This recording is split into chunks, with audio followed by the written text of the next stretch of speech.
안녕하세요. 수리수리 위치 수학연구소입니다. 가슴이 철렁하신 부모님들 많으시죠? 이제 2월입니다. 3월 중학교 입학까지 딱 4주 남았습니다. 이 시기가 되면 아이들도 부모님들도 지칩니다. 방학 동안 선행 이만큼 했으면 됐다. 이제 입학하면 바빠질 텐데 2월은 좀 쉬게 해줄까? 하는 유혹이 가장 강렬하게 찾아오는 때죠. 하지만 20년 가까이 수많은 아이를 상위권으로 보낸 제 경험을 걸고 단언컨대 말씀드립니다. 2월은 휴식기가 아니라 초등의 산수 뇌를 중등의 수학 뇌로 최종 튜닝해야 하는 가장 중요한 시기입니다. 1월에 아무리 달렸어도 2월에 수학을 놓아버리면 3월 입학 첫 주에 아이는 다시 0점에서 시작하게 됩니다. 오늘은 왜 2월의 멈춤이 위험한지, 그리고 남은 4주 동안 무엇을 진짜 점검해야 하는지 심도 있게 다뤄보겠습니다. 초등과 중등 사이 그 거대한 수학적 단절. 우선 부모님들이 아셔야 할 사실이 있습니다. 초등 수학과 중등 수학은 단순히 난이도가 올라가는 게 아닙니다. 언어 자체가 바뀝니다. 초등 수학에서는 사과 3개에서 5개를 뺄 수 없다고 가르칩니다. 직관적이고 눈에 보이죠. 중등 수학에서는 3에서 5를 빼면 -1이라는 추상적인 개념이 등장합니다. 이 추상화 과정이 2월에 완벽하게 준비되지 않으면 3월 첫 단원인 정수와 유리수에서 아이들은 멘탈이 나갑니다. 초등 때는 연산만 잘하면 100점 받았죠? 중등은 식을 세우지 못하면 점수가 안 나옵니다. 특히 2월에 수학을 쉬어버리면 뇌의 수학적 탄력이 급격히 떨어집니다. 운동선수가 한 달 쉬면 근육이 빠지듯 수학적 사고 근육도 2월 한 달이면 흐물흐물해집니다. 그러면 3월에 학교 수업을 들어도 머릿속에 튕겨 나갑니다. 분명히 방학 때 배운 건데 왜 기억이 안 나지? 하는 자책이 시작되고 그게 곧 수포자의 씨앗이 됩니다. 작년 제자의 사례로 보는 유지력의 중요성을 이야기해 보겠습니다. 작년에 제가 직접 지도했던 6학년 학생의 이야기를 해드릴까 합니다. 그 친구는 초등 시절 내내 우등생이었고 중등 선행도 1월까지 아주 성실하게 따라오던 친구였습니다. 그런데 2월 초가 되니 눈빛이 달라지더군요. 선생님, 저 1월까지 진짜 열심히 했잖아요. 2월 한 달만 학원을 쉬고 집에서 제가 복습하면 안 될까요? 중학교 가면 이제 놀 시간도 없을 텐데. 부모님도 옆에서 애가 너무 힘들어하니 한 달만 숨 고르기를 하게 해주겠다고 하셨습니다. 저도 그 마음을 알기에 고민했지만 결국 이렇게 말씀드렸습니다.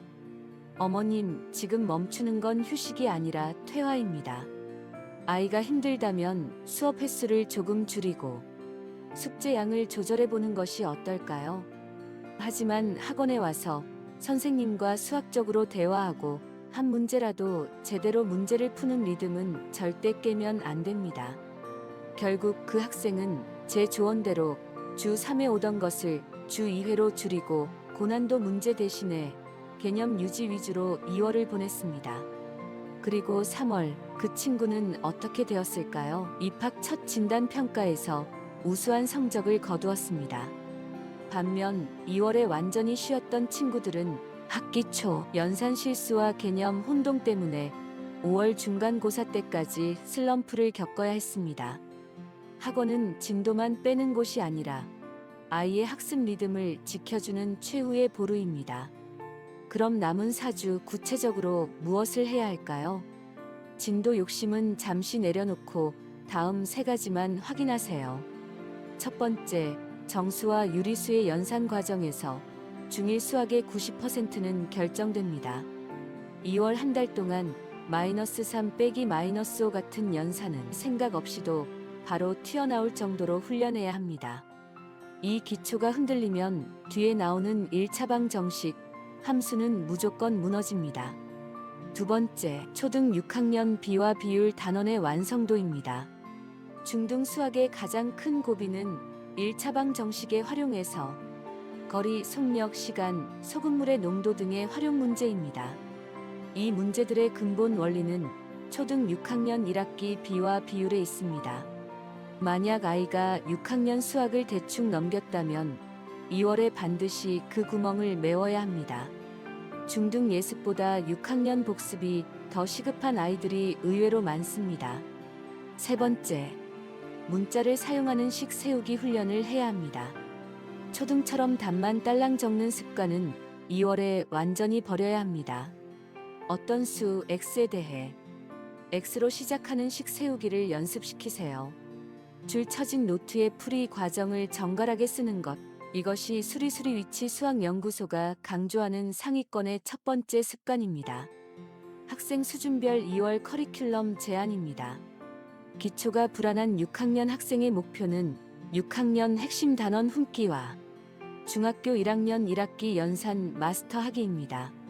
3월 입학식 날 나는 계산만큼은 자신 있다는 마음가짐을 갖게 하는 게 목표입니다. 만약에 선행이 어느 정도 진행된 학생이라면 2월 학습 목표를 1학년 1학기 심화 복습 과정과 2학년 1학기 개념 과정을 공부하도록 합니다. 그리고 1월에 배웠던 개념을 백지 테스트 하세요. 아무것도 없는 종이에 소인수분해가 무엇인지, 방정식의 해는 어떻게 구하는지 스스로 써보게 하세요. 남에게 설명할 수 없다면 모르는 것입니다. 3월의 주인공은 2월을 견딘 아이입니다. 2월은 아이들에게 가장 긴장되는 시기입니다. 이 시기에 아이의 등을 떠밀기보다는 지금까지 쌓아온 노력이 3월의 빛을 발할 수 있도록 우리가 지금까지 했던 루틴만 지켜보자 하며 손을 잡아주세요. 쉬어도 좋습니다. 속도를 늦춰도 괜찮습니다. 하지만 멈추지는 마세요. 각자의 속도는 달라도 수학의 끈을 놓지 않고 3월 교문을 들어서는 아이는 이미 성공한 겁니다. 2월의 그 단단한 마음가짐이 우리 아이의 중학교 3년을 결정합니다. 수리수리 위치 수학연구소는 3월 우리 아이들이 자신감 있게 첫 수학 시간을 맞이할 수 있도록 함께 하겠습니다. 오늘 이 시간이 부모님과 아이들에게 큰 힘이 되었길 바랍니다. 궁금한 점은 댓글로 남겨주시고 구독과 좋아요로 우리 아이 수학 자신감을 함께 키워주세요. 감사합니다.